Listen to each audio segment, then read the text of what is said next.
شهيد ريبريتا كوشينا قلانه شهيد تدل ومجيه هرمروفا كده زندينه شهيد نامرن.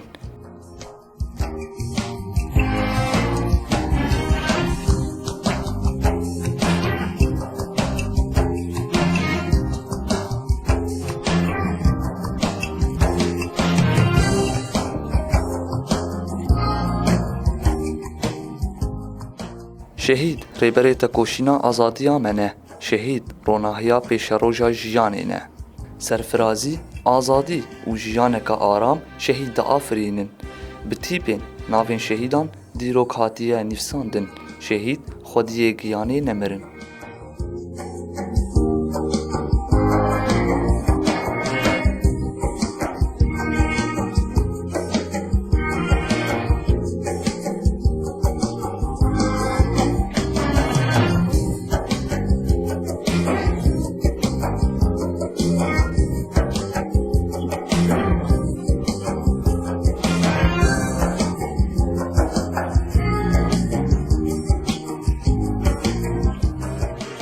وثیقه شهادتیجی وهایه جیان آزاد برهماوینا شهیدانه ناوو پاشناف سالم الحسین ناوی تفگری شمدین ناوی دی رابعه ناوی باف محمود جه و دیروکا جدایک بونه شداده دیروکا تفلیبونه سال 2016 شداده جه و دیروکا شهادتی لدیره پازده محاسسیان سال 2017.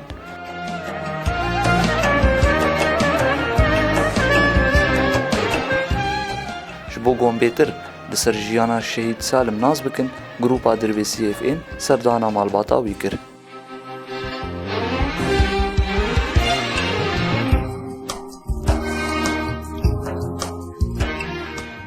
اسمي حمدة العلي زوجة الشهيد سالم محمود الحسين. زلمتي استشهد بدير الزور. زلمتي تطوع بشان الوطن لأنه حيل ما يعاني أنا من ظلم داعش وجيش الحر يعني شاف حيل ظلم وراح تطوع بشان هالشي هذا بشان الوطن وبشان الحرية. بعدين تعرفنا على بعضنا أول علاقتنا زواجنا تعرفنا على بعضنا بالهاتف. هو ساكن بقريتي بس ما كنت أعرفه. بنت عمي عرفتني عليه وتعرفنا على بعض ضلينا نحب بعضنا شغلة شهرين تزوجنا. صارت عندنا أمل.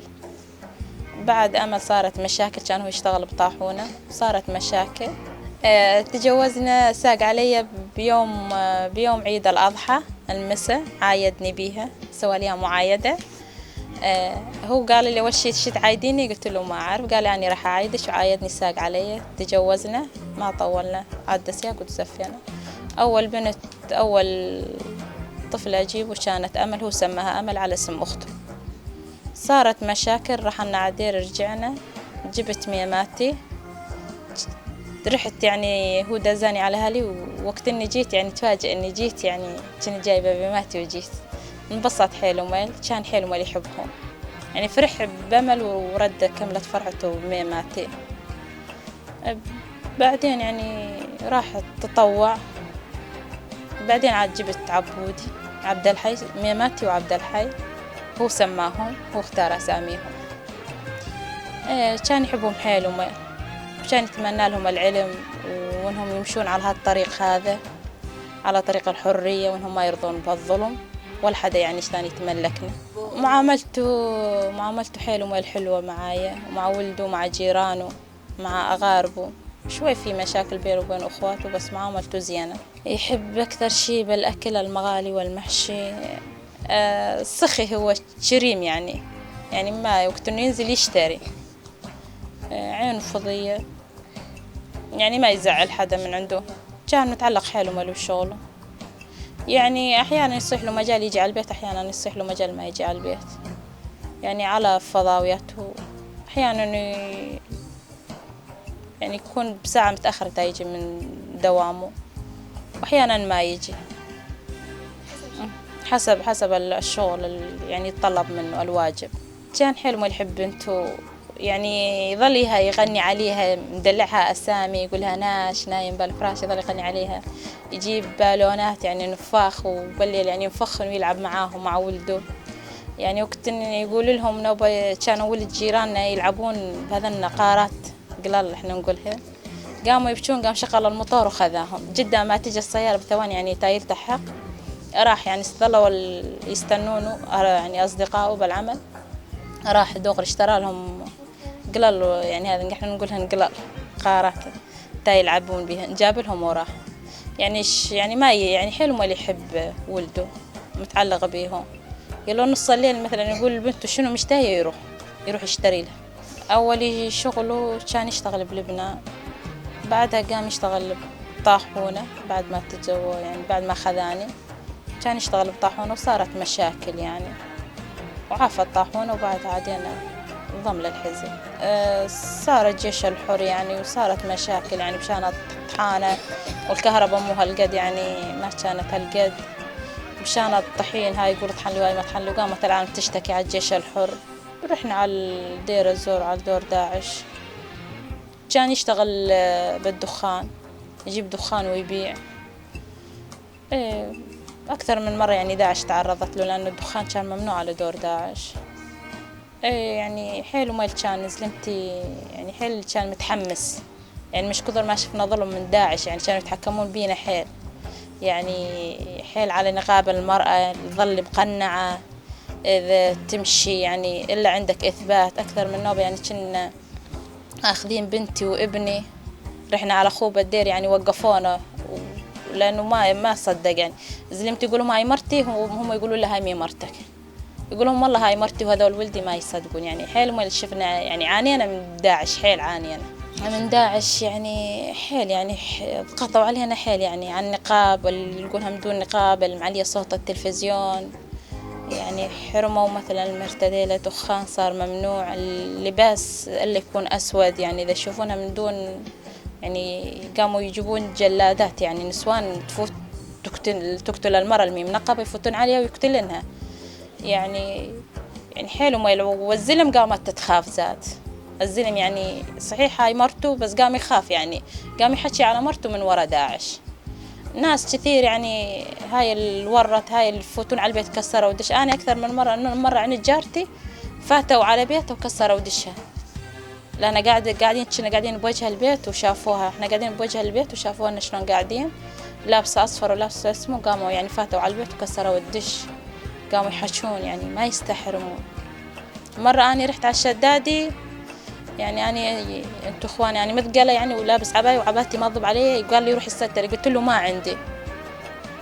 قال هاي مي شغلتي، روح الستر ينزل هاي النغاب يعني هذا. قلت له أنا ما أنزله، زجيته بوجهه.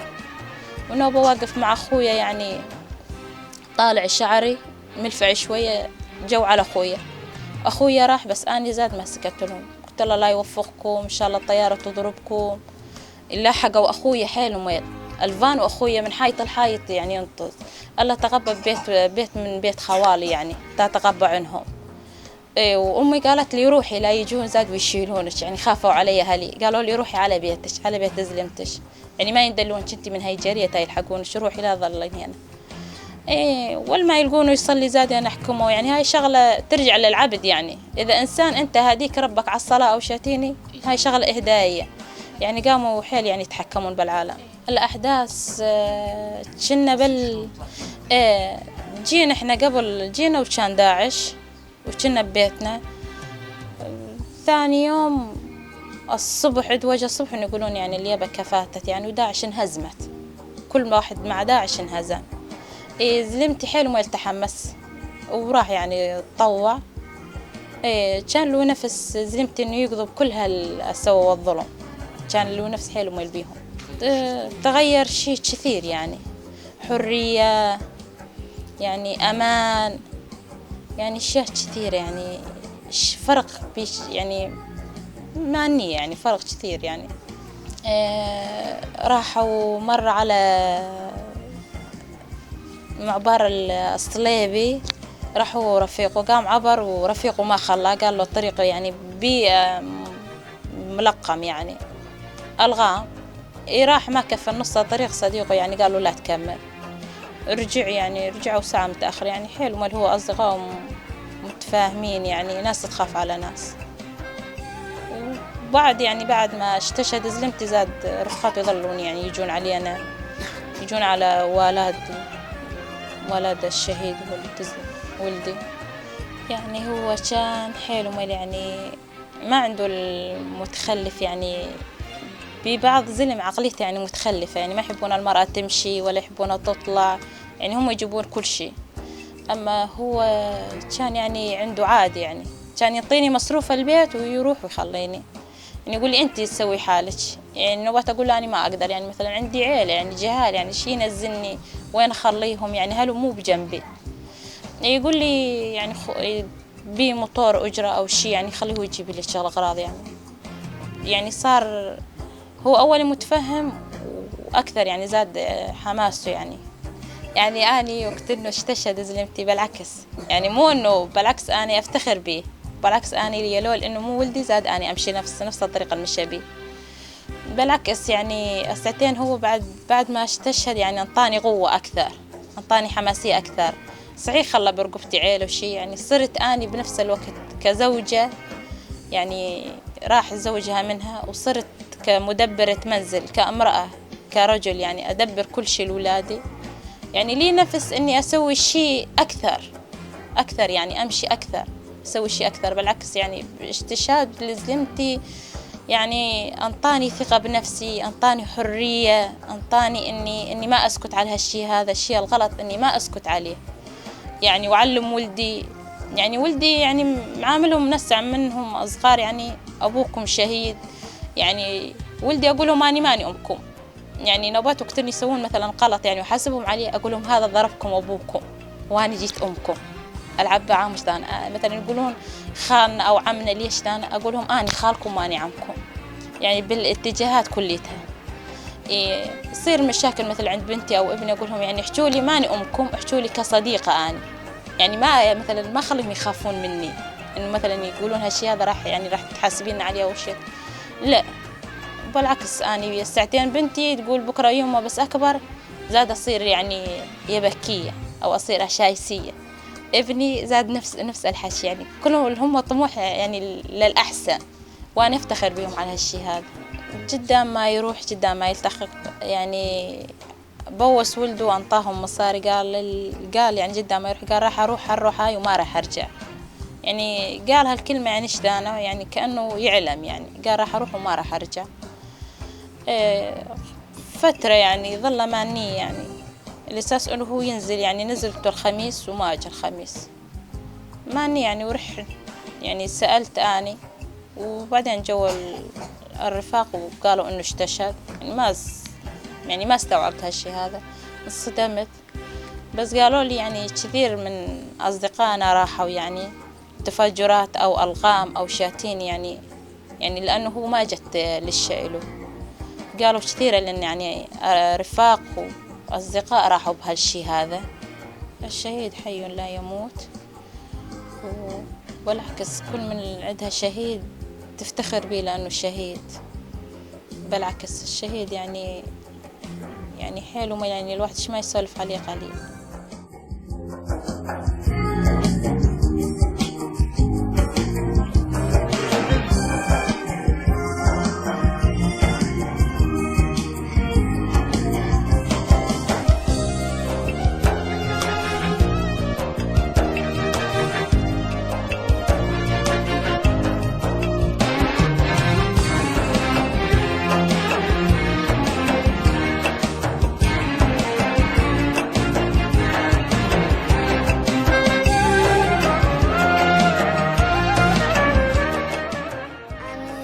اسمي أمل بنت سالم محمود الرفيع.